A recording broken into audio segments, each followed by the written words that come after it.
오늘도 매일의 기도를 통해 하나님께 더 가까이 나오신 여러분을 환영하고 축복합니다. 오늘도 주님과 동행하시는 하루 되시기 바랍니다. 주님과 친밀한 교제를 갖는 시간이 되시길 기도합니다. 이번 한 주 우리가 암송하고 있는 말씀입니다. 함께 암송하며 나가겠습니다. 시작.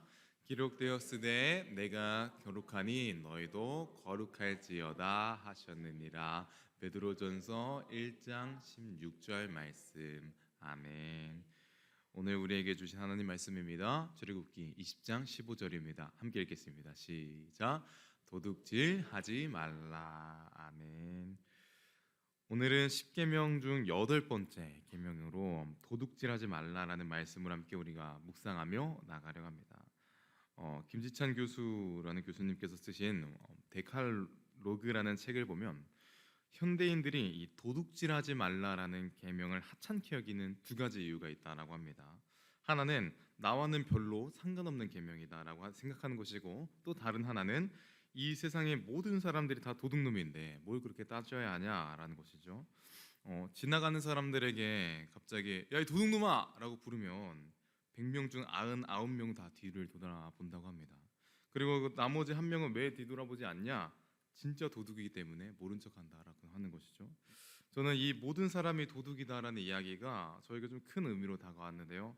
오늘 성경으로 보면 성경에서 히브리어로 가나브라고 이야기합니다. 이 말은 다른 사람에게 속한 것을 그 사람에게 동의를 얻지 않고 가져오는 행위, 그 사람이 인지하지 못한 상태에서 그 사람의 것을 가져오는 행위는 도둑질이다라고 말하고 있는 것입니다. 예를 들어볼까요? 회사에서 일하는 시간에 딴짓을 하고 대가 없이 급여를 가져오는 것, 도둑질인 것입니다. 다른 사람의 노력을 인정하지 않고 자신이 한 것처럼 공로를 가로채는 것, 도둑질이죠. 하나님께 마땅히 드려야 되는 것을 드리지 않고 내 욕심을 채우는 것 또한 도둑질인 것입니다. 그렇다면 우리는 과연 하나님 앞에서 나는 도둑이 아닙니다 라고 자신 있게 말을 할 수 있을까요?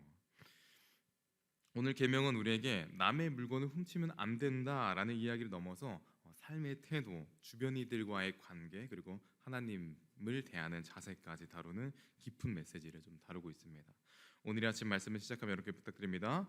도둑질하지 말라는 이 계명 나와는 상관없는 계명이야라고 생각하지 마시고, 오늘도 우리에게 주신 이 말씀을 통하여서 하나님께서 원하시는 그 삶의 태도를 보이시는 여러분 되시기를 기대하고 소망합니다. 첫 번째 메시지를 살펴보기 위해서 성경에 기록되어 있는 도둑질에 대한 말씀을 좀 살펴보려고 합니다. 레위기 19장 11절의 말씀입니다. 함께 읽겠습니다. 시작. 너희는 도둑질하지 말며 속이지 말며 서로 거짓말하지 말며. 아멘. 성경에는요, 도둑질하지 말라라는 이야기를 할 때 너희는 도둑질하지 말며 속이지 말며 거짓말을 하지 말며라고 기록하고 있습니다. 이것은 어떤 것을 의미하는 것이냐? 도둑질은 단순히 물건을 훔치고 끝나는 것이 아니라 속임수와 거짓말이 함께 따른다라는 것을 보여주고 있는 것이죠. 그리고 속임수와 거짓말이 반복이 되면 어떤 일이 일어납니까? 그가 속한 공동체의 신뢰가 깨지게 됩니다. 가정과 직장, 교회 모두가 서로가 서로를 믿고 맡길 때 그 공동체가 건강하게 유지가 되지만, 도둑질이 발생이 되고 거짓말이 발생이 되고 또 속임수가 발생이 된다면 신뢰와 믿음이 사라지게 되죠. 그리고 그 결과 공동체는 무너지게 될 것입니다. 이것을 통해 볼 수 있는 첫 번째 메시지는 무엇이냐? 도둑질은 개인만 무너뜨리는 것이 아니라 공동체까지 무너뜨린다라는 것입니다. 도둑질은 공동체를 무너뜨린다. 도둑질은 개인뿐만 아니라 공동체까지 무너뜨리는 아주 위험한 행동인 것이죠. 여러분은 어떤 도둑질을 한 적이 있으십니까? 저는 도둑질하지 말라라는 이 설교를 준비하며 떠오르는 저의 도둑질이 있었는데요. 제가 초등학교 때 있었던 일입니다. 저희 집에는 제가 그 어린 눈으로 봤을 때 엄청나게 컸던 저금통이 있었습니다. 투명하게 생긴 저금통인데 그 안에는 동전이 엄청 많이 들어있었습니다. 특히 100원짜리가 아니라 그 당시에 정말 귀하게 여겼던 500원짜리들이 엄청 많이 들어가 있었죠. 그런데 그 초등학생 8살, 9살 되던 아이가 어떤 생각을 하게 됐냐? 친구들과 그 카드로 게임을 하는데 내가 카드를 사서 이기고 싶다라는 생각을 하게 됩니다. 그래서 그 안에 있는 돈을 빼내게 되죠. 그리고 생애 처음 경험해보는 사치를 경험해봅니다. 여러분은 도둑놈의 설교를 지금 듣고 계신 겁니다. 카드를 사고 또 친구들에게 자랑도 하고 그만큼 행복한 시간이 없게 하루를 행복하게 보냈는데 그 다음날 저는 어떻게 됐을까? 여러분 예상하시는 것처럼 저는 생애 처음 경험하는 그 행복 다음에 생애 처음 경험하는 공포를 경험하게 됩니다. 20년이 지난 지금도 그 어머니가 그 앉아 계시는 그 모습과 그 앞 옆에 저금통을 이렇게 잡고 계시는 모습이 아직도 기억이 납니다. 어머니가 그렇게 저를 혼내시고 또 저에게 훈계를 하신 건 참 성경적이라고 생각을 하는데 성경에는 도둑질하는 자에게 그것의 4배에서 5배를 갚아라고 기록하고 있습니다. 도둑질한 사람은 도둑질을 당한 사람의 어려움과 슬픔을 똑같이 경험해야 하며 정확한 훈계와 정확한 가르침이 필요하다라고 성경은 말을 하고 있는 것이죠. 그리고 저는 제 기억상 꺼낸 동전의 개수의 한 4배에서 5배 정도의 사랑의 터치를 좀 경험했던 것 같습니다. 그렇게 엄하게 저를 가르치신 이유는 단순하고 명료합니다. 끊어내야 했기 때문이죠. 제가 만약 그 나이 때 끊어내지 못하고 지금까지도 그 버릇이 있다면 저희 가정은 무너졌을 것입니다. 제가 속한 공동체들은 무너졌을 것이죠. 그래서 저희 어머니는 하나님께서 이스라엘 백성들에게 도둑질을 끊고자 하셨던 것처럼 저에게 20년 동안 기억 남을 트라우마를 좀 선물해 주셨던 것이죠. 가정과 공동체를 지키기 위해서였을 것입니다. 자, 그렇다면 저는 왜 도둑질을 했을까? 도둑질은 왜 일어나게 됐을까요? 성경은 그 이유를 좀 이야기하고 있습니다. 디모데전서 6장 10절입니다. 디모데전서 6장 10절 함께 읽겠습니다. 시작. 돈을 사랑함이 일만 악의 뿌리가 되나니 이것을 탐내는 자들은 미혹을 받아 믿음에서 떠나 근심으로써 자기를 찔렀도다. 아멘. 성경에서는 이야기하는 것이 있습니다. 성경은 돈을 가지고 돈이 선이다, 악이다, 뭐 이런 가치를 논하는 것에 초점을 두지 않습니다. 성경은 늘 돈을 사랑하는 것이 문제다라고 이야기하고 있습니다. 도둑질은 돈이 문제가 아니라 우리가 가지고 있는 갈증, 탐욕이 문제다라는 것이죠. 도둑질의 뿌리는 탐욕이다라는 것입니다. 이것이 바로 오늘의 두 번째 메시지인 것이죠. 돈은 굉장히 중립적인 것입니다. 도둑질을 하게 하는 것은 내 마음속에 갈증이 생길 때, 내 마음속에 탐욕이 생길 때 하게 되는 것이죠. 내 마음속에 부족함이 생길 때 도둑질을 하게 되는 것입니다. 그렇다면 반대로 내 마음에 부족함이 없다면 도둑질을 할 필요가 없는 것이죠. 빌립보서 4장 11절부터 12절은 사도 바울의 고백이 나오는데요. 이것도 함께 읽어보겠습니다. 함께 읽겠습니다. 시작. 내가 궁핍함으로 말하는 것이 아니니라 어떠한 형편에든지 나는 자족하기를 배웠노니 나는 비천에 처할 줄도 알고 풍부에 처할 줄도 알아 모든 일 곧 배부름과 배고픔과 풍부에 도 처할 줄을 아는 일체의 비결을 배웠노라. 아멘. 사도 바울은 그의 신앙을 고백하고 있는데 배고픔 또 배부름이 문제가 되지 않는다라고 고백하고 있습니다.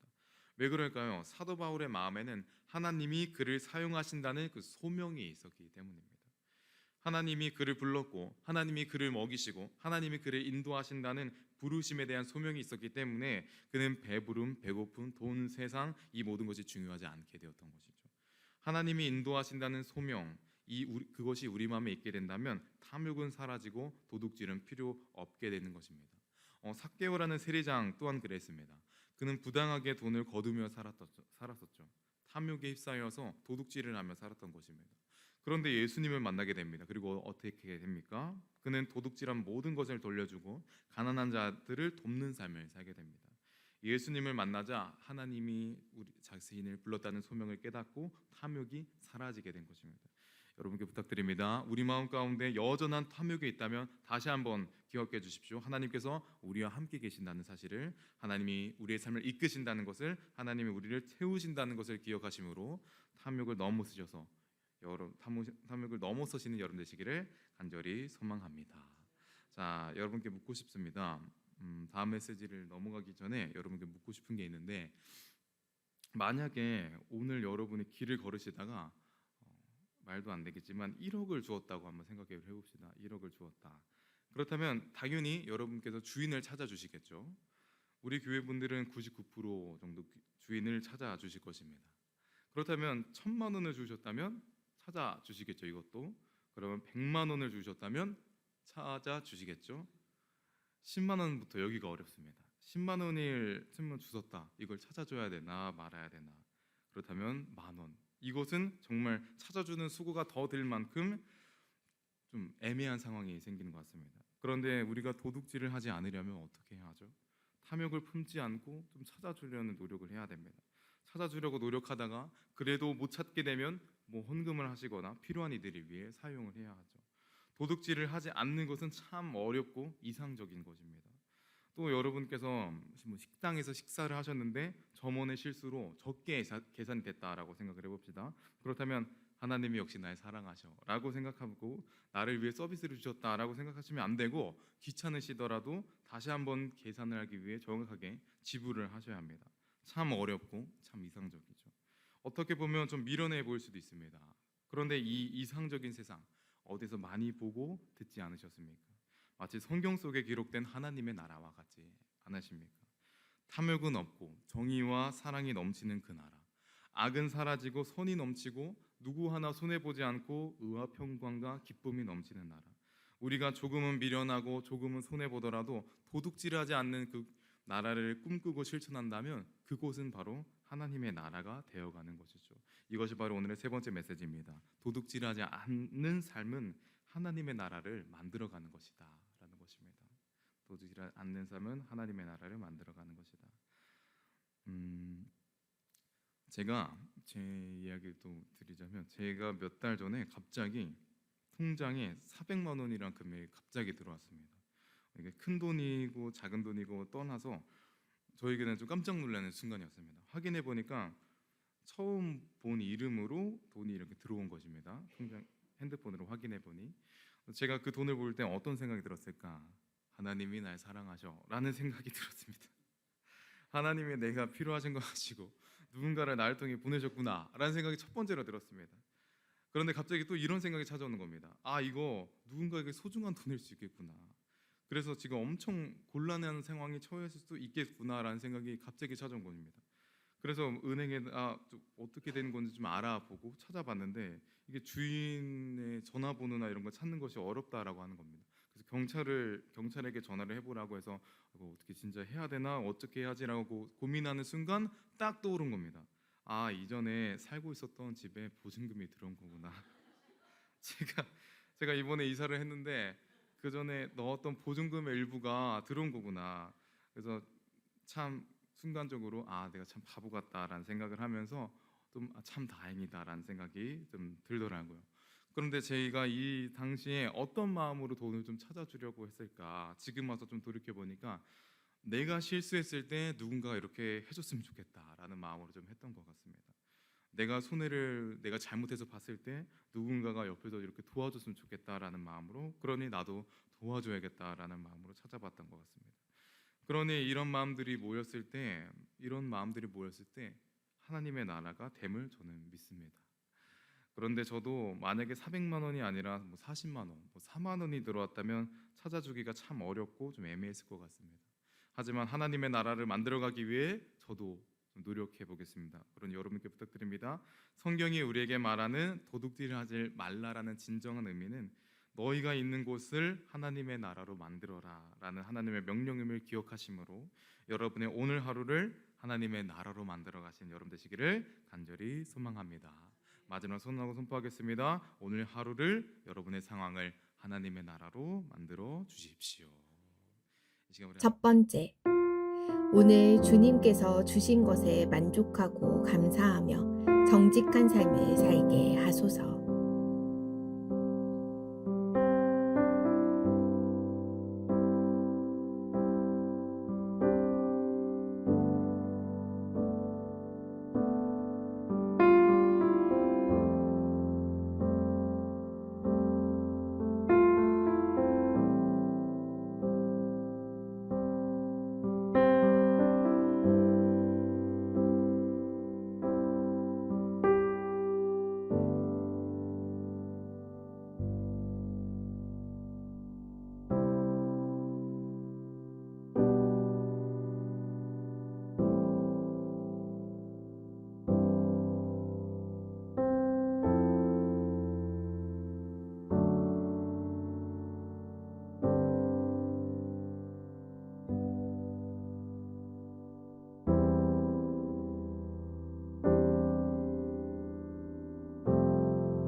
번째, 오늘 살아가면서 남의 것을 탐하거나 부당하게 취하지 않도록 마음을 지켜 주소서.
세 번째, 오늘은 나눔과 섬김으로 주님의 사랑을 전하는 삶을 살게 하소서.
네 번째, 오늘 하루를 어떻게 보낼지 지혜를 주시고 할 일을 기억하게 하소서. 바빠서 또는 쉬느라 하나님을 생각하지 못했다고 말하지 않게 하소서.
5번째, 어느 자리에 있든 모두 은혜로 지나감을 기억하고 남보다 나를 돌아보며 겸손하게 하소서.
하나님께서 우리의 기도에 영광 받으셨습니다. 이제는 우리의 삶을 통해 하나님의 영광이 되시길 바랍니다.